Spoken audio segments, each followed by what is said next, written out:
Lesson 4, Brahmacharya.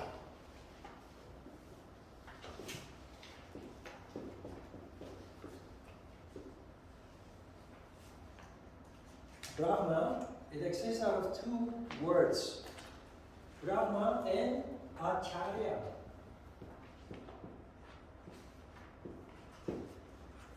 I will come back to that later. This is a very interesting subject and is also one of the most widely misunderstood subjects, not only in yoga but in all other spiritual circles and religious circles. To understand what it means, we have to look at the word Brahmacharya.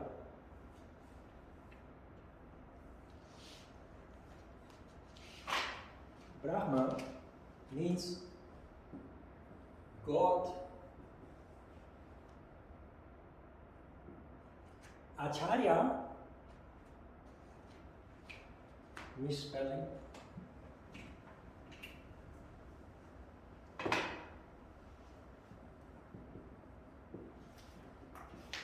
Acharya means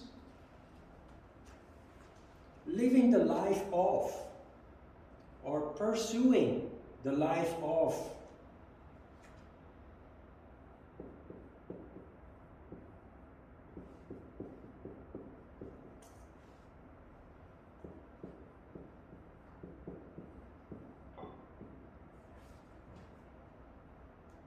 My title is Yogacharya,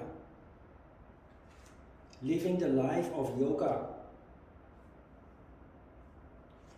18 years ago in Itaewon, I was visited on several occasions by older Indian men who pretended to be interested in my classes. So they would come into my office and just ask all kinds of questions. And then some weeks later, I got an email from the International Yoga Federation, and they said, "We will bestow upon you the title of Yogacharya." I'm pretty sure that those older men had something to do with that. They just wanted to figure out how serious I am about yoga, what I'm all about. Brahmacharya, all around the world, in all different kinds of circles of spirituality and religion, is translated as celibacy. And it is very rigidly upheld. It means abstaining from sex, denying your sexuality basically, or oppressing it. And there are so many things wrong with that. And it has nothing to do, well, it has a little bit to do, but basically it has nothing to do with what Brahmacharya really means. To understand Brahmacharya better, you also have to see it from the perspective of people 2,000, 3,000, 4,000 years ago, when people lived in very primitive circumstances without education. They're totally different. People were illiterate, couldn't read, write, very connected with nature, but intellectually underdeveloped. People lived almost like animals. Now, the reason why it has become related to sexuality is because sexuality, as you already know, is located in the lowest chakra. And sexuality, if you just look at it rationally, is an instinct to survive. Procreation, making babies, assures that the species, the human being, continues to live generations down the road. And considering the overpopulation that we now have on the earth, apparently compared to other animals, human beings are very good at it as well. But the reason why it is necessary to look at it from the point of view of ancient people, for one reason, is that we have evolved to a point that we know romanticism. When we go dating, we have a nice glass of wine, we try to create a good atmosphere, and if everything feels good, well, maybe there could be a sexual relationship too. Apart from the abuse, we will come back to that later, but ancient people did not know anything about romanticism or eroticism. It was just a very strong urge to procreate, just as you see with animals. And it was just something that happened in 1 or 2 minutes and it was done, just like with animals. So totally different from how we have evolved into beings capable of romanticism and mutual consent.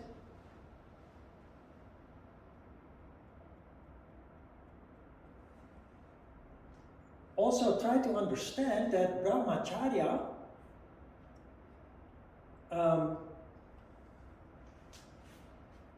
violating Brahmacharya leads to the violation of all previous yamas: violence,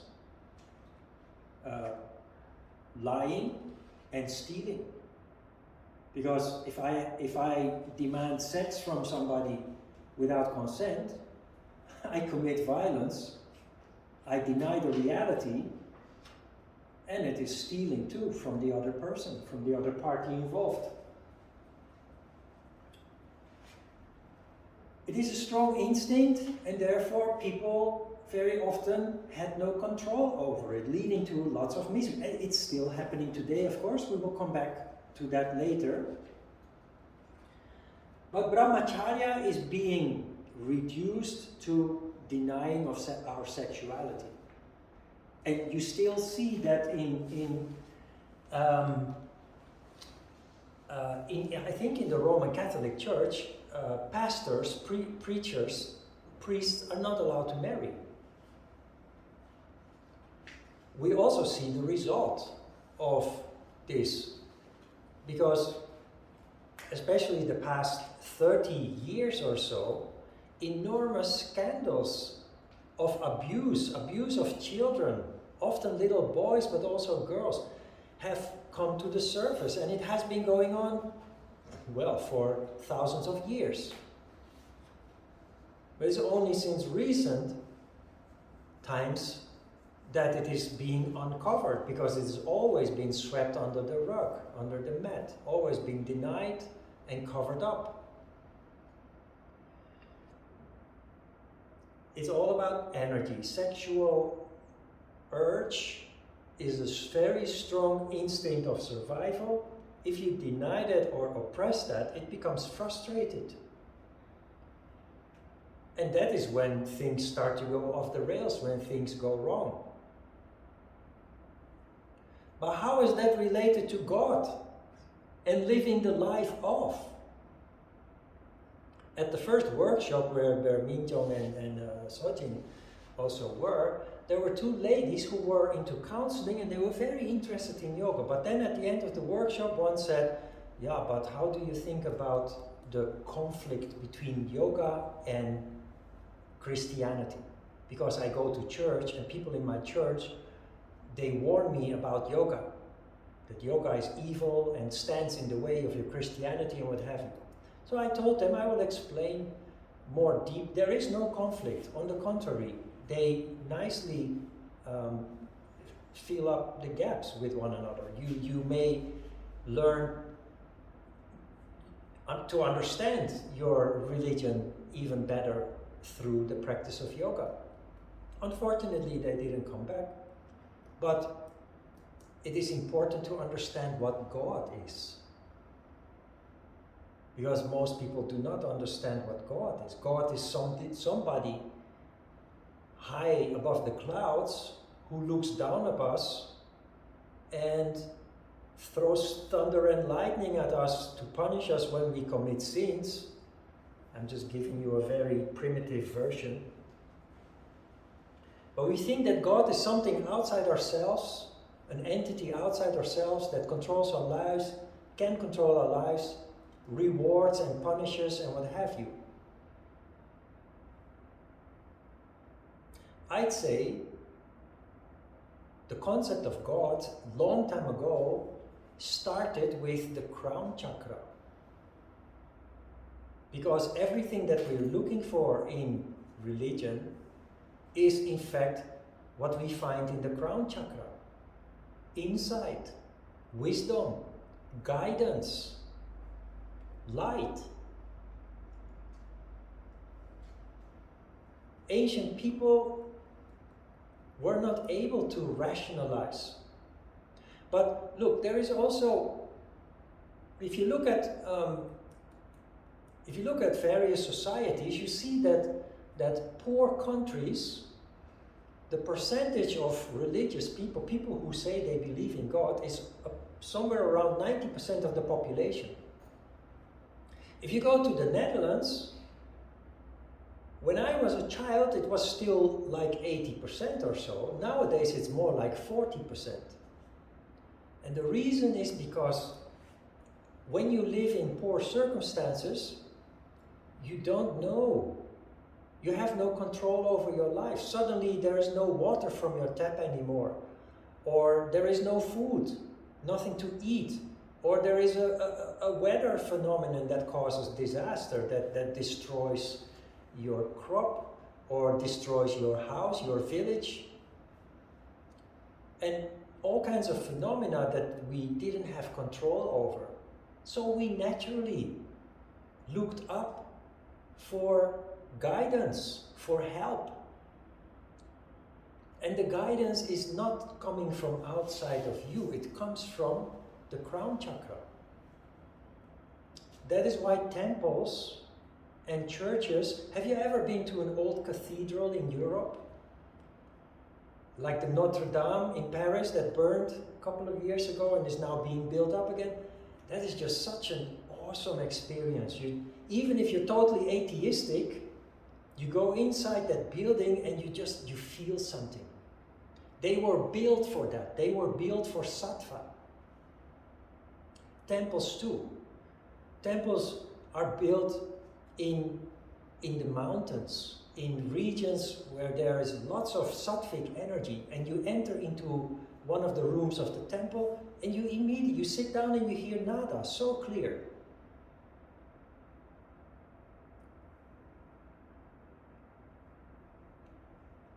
The reason why these buildings are constructed that they lead to that sense of religiosity is because sattva occurs in you, which then allows you to function in the crown chakra. That is where you find your answers to the obstacles that you come across in life. And that is what Brahmacharya means. You have the physical body, then you have the mental body, and then you have the crown chakra, a flame of light. Brahmacharya means to pursue the life of a person who functions in this chakra, based on wisdom, insight, guidance, from above, but not there, here above. It's the seventh chakra, seventh heaven. So God is not a person or an entity outside yourself. It's something inside you that you can connect with if the condition is right. And that condition is harmony. It is harmony that allows you access to deep insight and wisdom, intuition, guidance. So what you see here, And why? That is where the confusion comes from, that Brahmacharya basically means celibacy, is because they are two total opposites of the spectrum. Muladhara chakra, which is the location of raw sexuality, animal instinctive sexuality, is totally at the bottom. And to cultivate civilization, civilized life, where people can control their lower emotions and desires, their animal instincts, we need to go to the other end of the spectrum. Cultivate the crown chakra, Sahasrara chakra, so that we can control these animal instincts. That is what distinguishes us from animals. There are still people who behave like animals just because they don't have energy there. And you all know people in your life, maybe in your own family, that have no control. Hundreds of years ago, that was a much bigger problem than it is now. But it's still a problem. There are huge scandals coming out all the time about sexual abuse. It started with the churches, but then you find it basically everywhere. Where there is a position of authority or power, almost inevitably you find abuse there. But compared to hundreds of years ago, we have evolved enormously.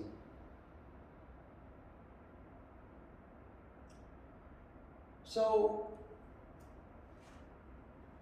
Brahmacharya is to pursue study, like we have all done, because we live in society, we grew up, we were born in societies where it is fixed part of our development, which didn't exist hundreds of years ago. Studying is activating Ajna Chakra, and when there is a moment of harmony, it allows you access to the crown chakra. I don't know if you are religious.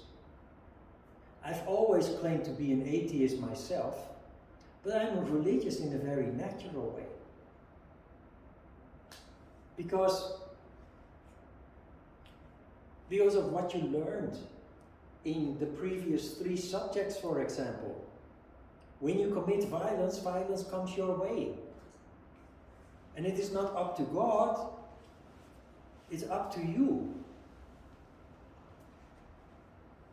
I'm religious because I see that the universe and the planet Earth is in fact a miracle.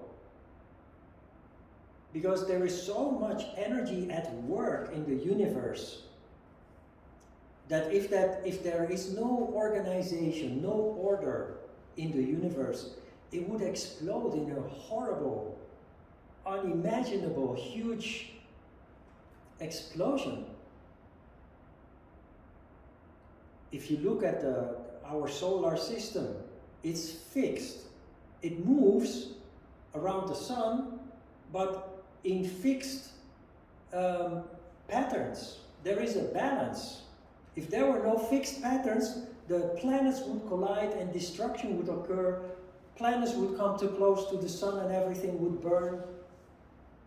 And the sun, our solar system, is very small. It's part of the Milky Way, a galaxy, in which there are billions of solar systems like ours.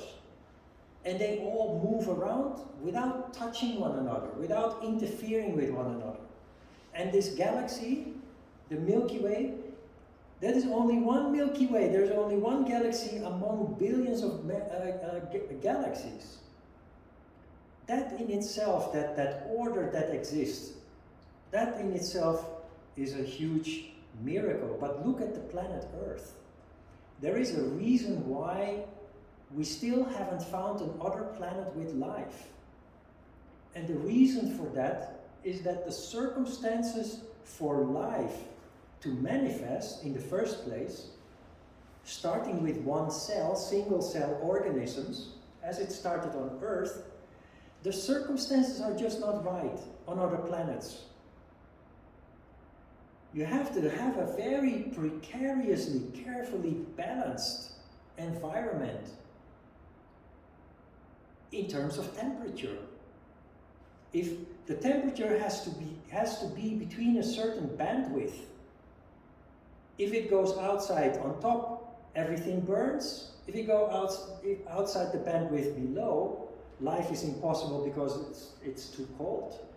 The Earth has the perfect bandwidth for life to thrive. But not only that, it needs proteins. It needs oxygen. And all the ingredients that can create life, they are all present in just the right amount on this very planet. That is, if you contemplate that, you realize that we are very privileged to be in this location. And ancient people, modern people are not aware of this miracle. We take everything for granted. We come home and we turn on the tap and we have water it just comes out of the wall. Not so long ago, people had to go to the river to get water, and that water sometimes was polluted and people would die from it. We get clean water. We get hot water from the tap. If it's too hot in the room, we can turn on the air conditioner. If it's too cold, we can turn on the heater. And it is so normal that we do not even realize the miracle of it, and we do not appreciate it anymore. We are hungry, we go around the corner to the supermarket or the convenience store, and everything is there that you want. Not so long ago, people suffered hunger. There was nothing to eat at times. And now if it rains, we stay indoors. In the past, it would destroy your crop. It would destroy the roof on your house. So people were naturally inclined to look for a higher power to please keep them safe.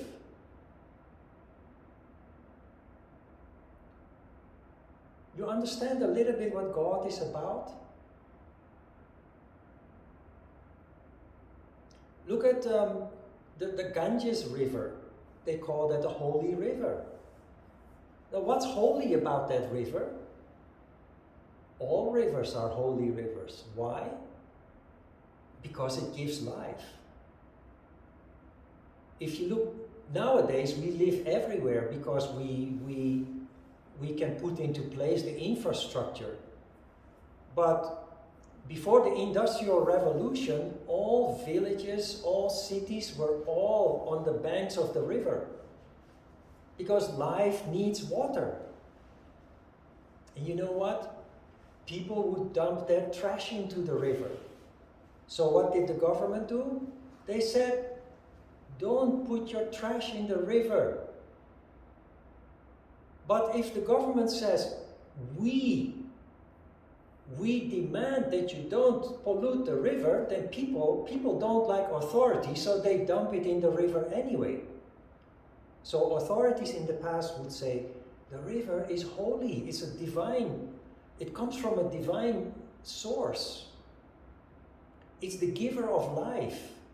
And if you pollute it, God will punish you. Not the authorities, because people are suspicious of the authorities. But God, you cannot offend God. The river is holy. There's nothing holy about it, but it's very important that we keep it clean because it provides us with life. It allows us to grow our crops. Have you ever thought about why in India cows are holy? Why are cows holy? Have you never scratched your head and thought about why is a cow holy? Why? The reason is very practical, the same as with the river. Countries go through, you see what is happening in Europe. Europe has had terrible heat and drought. So the crops go lost. In Korea, we had terrible floods. In ancient times, we were depending on the weather. We didn't have any reserves. And when the crops are destroyed, inevitably there comes a time of drought and heat waves, and the crops are destroyed, the farmers have nothing to eat. But in the shed, they have a cow. And when they have nothing to eat and they're very hungry, they eat their cow.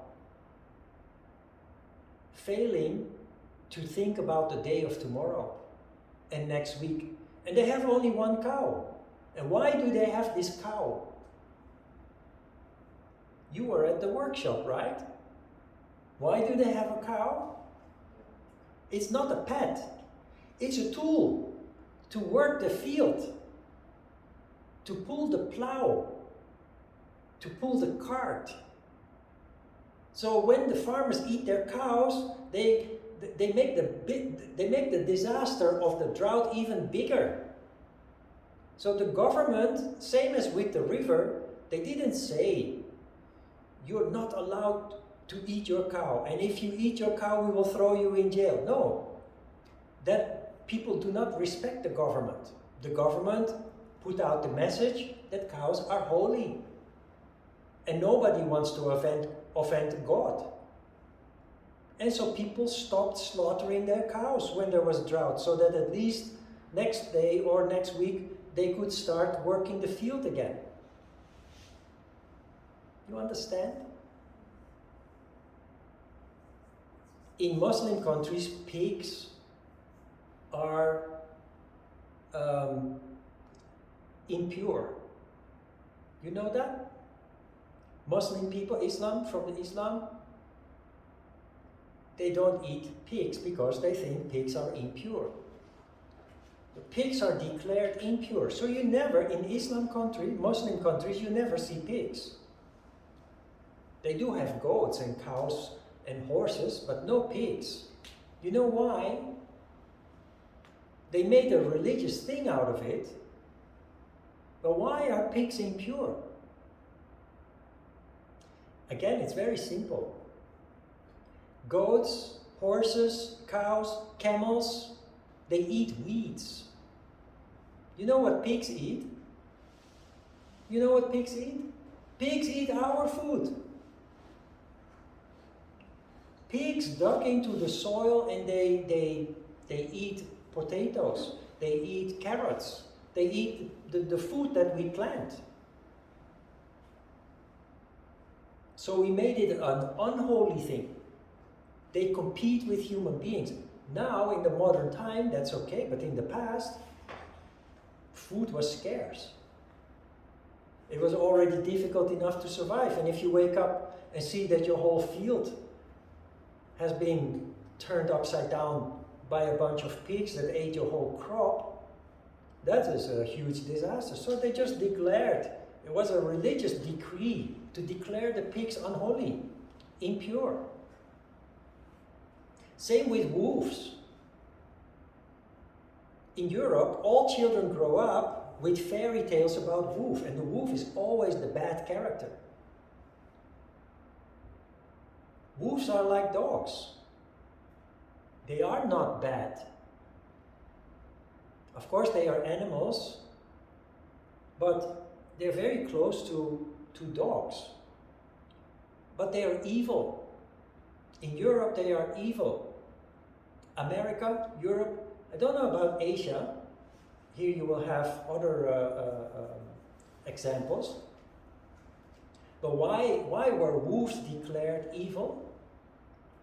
As a child growing up in an environment where there are wolves, and from the moment, even before you can walk, you are being taught that wolves are evil. What do you do when you're an adult? The moment that you see a wolf, you will kill it. And that is exactly the purpose of these fairy tales. Why would wolves be needed to kill? The same as the pig. They compete with the human beings for food.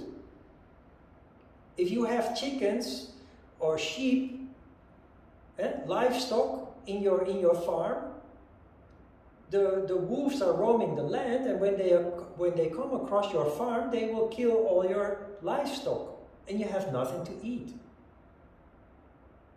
See how this works?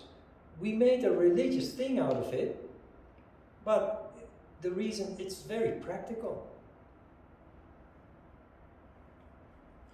So Brahmacharya means cultivating intellect, but also pursue life based on the crown chakra, guidance, intuition, following your heart, following the principles that we learn to make the world a better place. And people who are truly Brahmacharya, they can marry and they can enjoy sex, but properly, without abuse, without theft, violence, and lies. That is what Brahmacharya is about. And it has been distorted into celibacy, and it just leads to more violence, basically. And that you see it everywhere, also in yoga. There are yoga teachers that were very famous at some point, and have just totally disappeared into oblivion because of scandals, because of abuse. A very obvious example is Bikram. You know Bikram? Bikram yoga. In Korea they call it hot yoga because they don't want to pay the intellectual property fees. But hot yoga is the same as Bikram yoga. So Bikram, a couple of years ago, former students accused him of sexual abuse, and that he abused his position as a teacher, his position of authority, to kind of bully them into accepting his desires. And at that time, Bikram was going global. It was a huge success. He became rich because of it. And you know, something very interesting happened. Of course, he denied it. And then CNN invited him for an interview to give his side of the story. And he just made it 10 times worse with his arrogance. He was so arrogant, he accused the girls of being at fault. And with that interview on CNN, which also went global, of course, he buried himself. And you know what? He has a wonderful wife. He has wonderful kids. He destroyed all of that. How stupid can you be? And how arrogant to deny it and to blame the victims.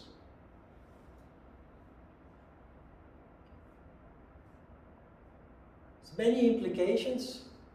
There are also, it's not only a male problem, of course. Of course, the abuse and violence is often a male thing, toxic masculinity and what have you. But you know, women too have sexual desires, and you see in societies that for example, women are blamed while the men are being let off, so to speak.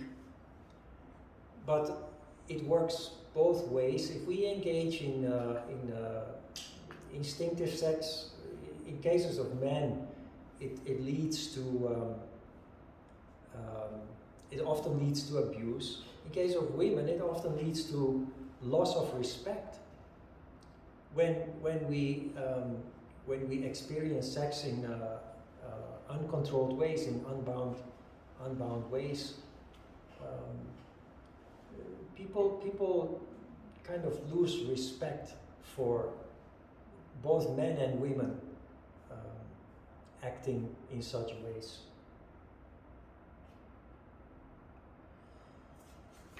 So Brahmacharya, yoga is in fact Brahmacharya.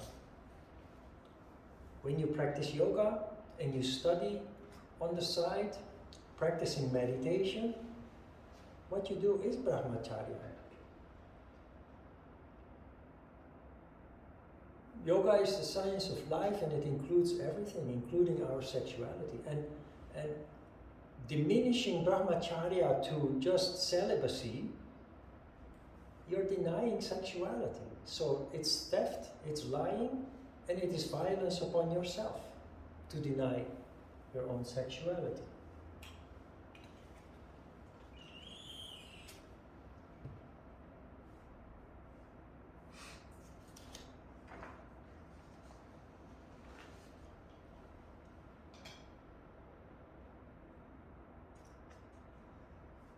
Questions?